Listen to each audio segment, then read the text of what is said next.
विश्व के सभी मेरे साथियों को राजरत्न अम्बेडकर की ओर से जय भीम, नमो बुद्धाय। द बुद्धान इज धम्मा के 36वें भाग में आप सभी लोगों का स्वागत है। आज के भाग को शुरुआत करने से पहले डॉक्टर बाबा साहब अम्बेडकर जिन 3 लोगों को डॉक्टर बाबा साहब अम्बेडकर जी ने अपना गुरु माना, आज उन्हीं गुरुओं में से आज यानी 5 जून 2020 को उन गुरुओं में से संत कबीर इनकी जयंती है। इनके जयंती के अवसर पर मैं उनके कार्यों को, उनके विचारों को नमन करता हूं। और चलिए बुद्धानिज धम्मा के इस पाठ को, इस भाग को शुरुआत करते हैं। एक बार जब तथागत बुद्ध अनाथ पिंडक इनके जेतवन आराम में ठहरे हुए थे, तब उनके शिष्य हुआ करते थे आनंद ये भिक्षाटन करने के लिए शहर में गए हुए थे और अपना अन्न ग्रहण करने के बाद वो पानी पीने के लिए नदी की ओर गए। नदी किनारे एक लड़की पानी भर रही थी, तो आनंद ने उस लड़की से उनके घड़े से पानी मांगा कि उन्हें थोड़ा पानी दिया जाए। तो उस लड़की ने मना कर दिया। उस लड़की ने कहा कि मैं एक चांडालिका हूं, मैं आपको पानी नहीं दे सकती। तब आनंद ने कहा कि मुझे तो सिर्फ पानी चाहिए, मुझे आपके जाति से कोई लेना देना नहीं है। और फिर उस लड़की ने आनंद को पानी दिया और उस लड़की का नाम था प्रकृति। ये एक चांडालिका थी। चांडालिका यानी चांडाल, इस कम्युनिटी, इस समाज, इस जाति की वो लड़की थी। तब प्रकृति ने अपने घड़े से आनंद को पानी दिया। पानी पीने के बाद आनंद जेतवन के लिए निकले, रवाना हुए। उस लड़की ने फिर आनंद का पीछा किया और आनंद कहाँ रहता है, उसका नाम क्या है, ये सारी जानकारी इस लड़की ने प्राप्त की।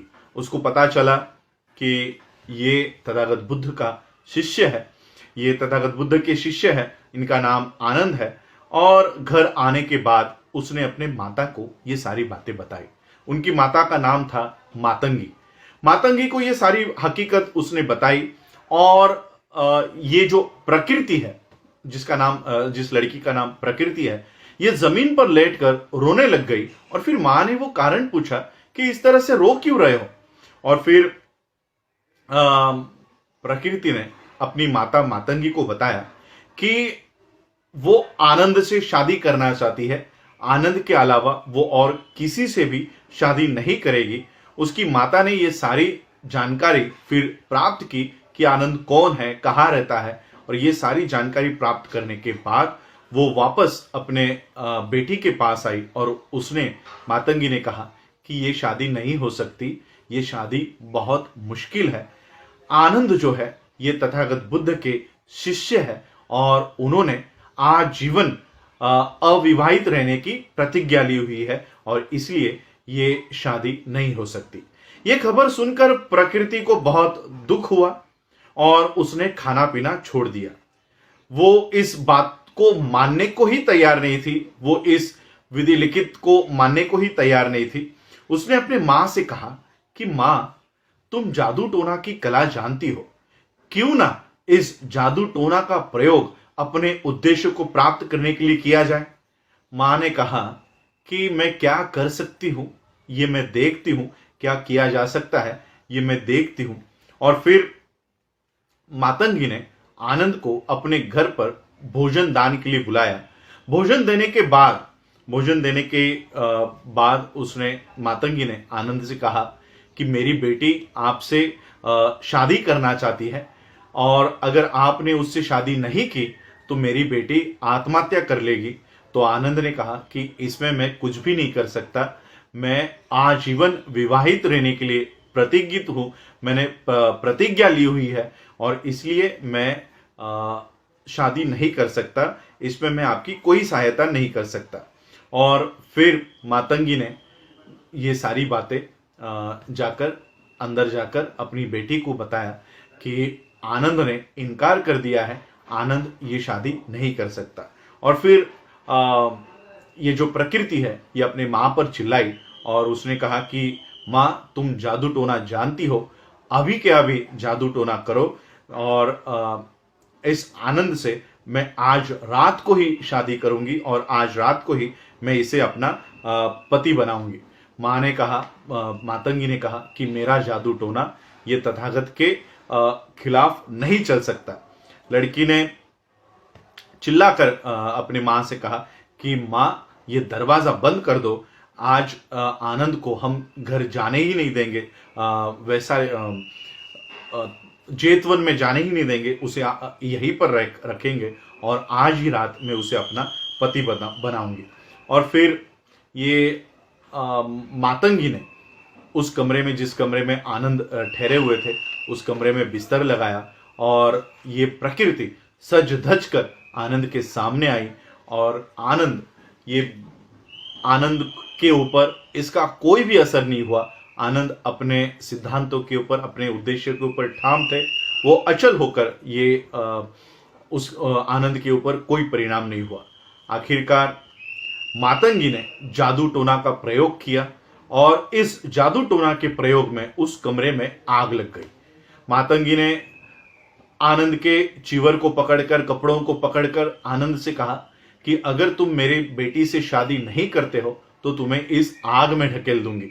आनंद के ऊपर इस बात का कोई असर नहीं हुआ और फिर आखिरकार मातंगी और प्रकृति, दोनों माता बेटी, ये अपने उद्देश्य में असफल हो गई, नाकामयाब हो गई और आखिरकार हार कर उन्होंने आनंद को आजाद कर दिया। दूसरे दिन जब आनंद जेतवन आराम में पहुंचे, वापस आने के बाद उन्होंने तथागत से ये सारी बातें कही कि उनके साथ क्या हुआ। तथागत ने ये सारी बातें सुनी और फिर दूसरे दिन जब आनंद भिक्षाटन करने के लिए शहर में जाने के लिए निकले, तब उन्होंने देखा कि विहार के पास प्रकृति, वहां पर वो लड़की खड़ी है और वो आनंद का पीछा कर रही है। और फिर आनंद भिक्षाटन करने के लिए जब शहर में गए तो ये प्रकृति, वो लड़की, आनंद का पीछा करते करते उनके पीछे पीछे ही घूम रही थी। और फिर जब आनंद फिर से विहार पर आए तब ये लड़की उसी विहार के दरवाजे पर खड़ी हुई थी। तथागत के पास आनंद गए। आनंद ने कहा, जो भी कुछ उनके साथ हुआ वो सब आनंद ने तथागत बुद्ध से कहा। तथागत ने कहा, एक काम करो, उस लड़की को यहाँ पर बुलाओ। और फिर तथागत ने वो बुलावा भेजा। वो लड़की प्रकृति तथागत बुद्ध के सामने आई और तथागत ने उस लड़की को पूछा कि तुम आनंद का पीछा क्यों कर रही हो? लड़की ने बताया कि आनंद ये कुंवारे हैं, वो भी कुंवारी है और वो आनंद से शादी करना चाहती है। तथागत ने कहा कि आनंद एक भिक्खु है, उन्होंने आजीवन अविवाहित रहने का प्रतिज्ञा ली हुई है, अपना सर भी मुंडवाया है, तो वो आपसे शादी नहीं कर सकते। लड़की ने कहा कि वो आनंद से ही शादी करेगी या मर जाएगी। तब तथागत ने कहा कि आनंद ने सर मुंडवाया है, अगर आप भी अपना सर मुंडवाते हो तो मैं सोचता हूं, मैं देखता हूं क्या किया जा सकता है। और फिर प्रकृति ने तथागत बुद्ध को जवाब दिया कि वो इसके लिए तैयार है, सर मुंडवाने के लिए तैयार है। और वो तथागत बुद्ध को उन्होंने सर मुंडवाने की अपनी इच्छा व्यक्त की। तथागत ने कहा कि वो उनको अपने माता की अनुमति लेकर आना होगा। और फिर उन्होंने कहा कि ठीक है, वो अपने माता की अनुमति लेकर आएंगे। लड़की जब अपने घर पर वापस आई तो उसने अपने माँ से कहा कि माँ, जो काम तुम नहीं कर सकी वो काम मैंने करके दिखाया है। मैंने तथागत बुद्ध से आनंद को शादी के लिए मैंने वचन उनसे, तथागत बुद्ध से मैंने प्राप्त किया है। उन्होंने मुझे वचन दिया है, अगर मैं अपना सर मुंडवाती हूं तो तथागत बुद्ध मेरी और आनंद की शादी करवा देंगे। तो माँ ने कहा, माँ को गुस्सा आया। माँ ने कहा कि तुम ऐसा नहीं कर सकती, तुम मेरी बेटी हो और तुम अपना सर नहीं मुंडवा सकती।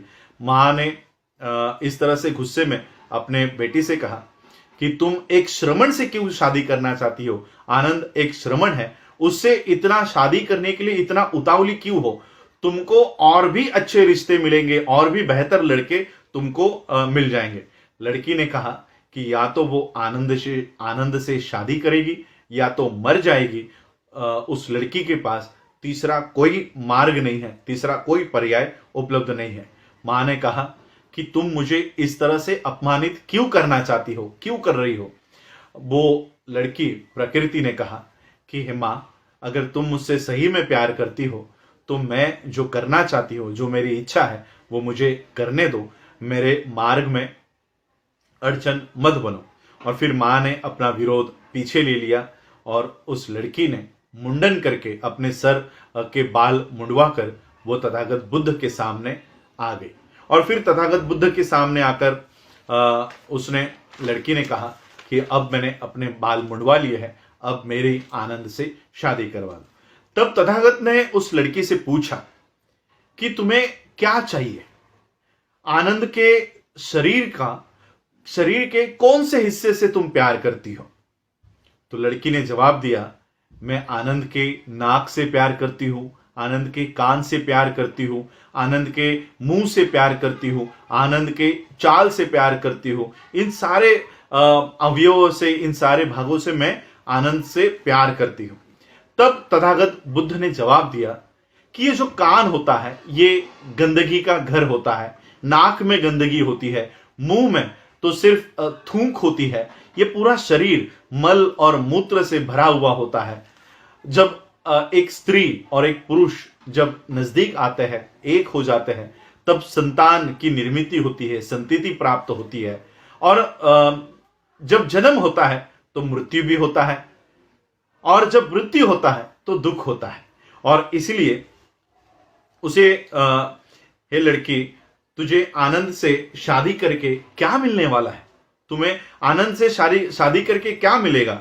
लड़की तथागत के उन शब्दों को सुन रही थी, लड़की वो तथागत बुद्ध के उन वाणियों को सुन रही थी और वो सोच रही थी। और उस गहरी सोच में डूब जाने के बाद वो समझ गई कि आनंद से शादी करने की उसकी जो जिद है वो किसी काम की नहीं है। और वो उसने तथागत बुद्ध को उस तरह से जो बातें तथागत बुद्ध ने उस लड़की को समझाई, वो समझने के बाद उसने तथागत बुद्ध को बताया। तथागत बुद्ध को उसने वंदन करके एक और बैठ गई और उसने कहा कि अज्ञान के कारण ही वो आनंद के पीछे पड़ी हुई थी।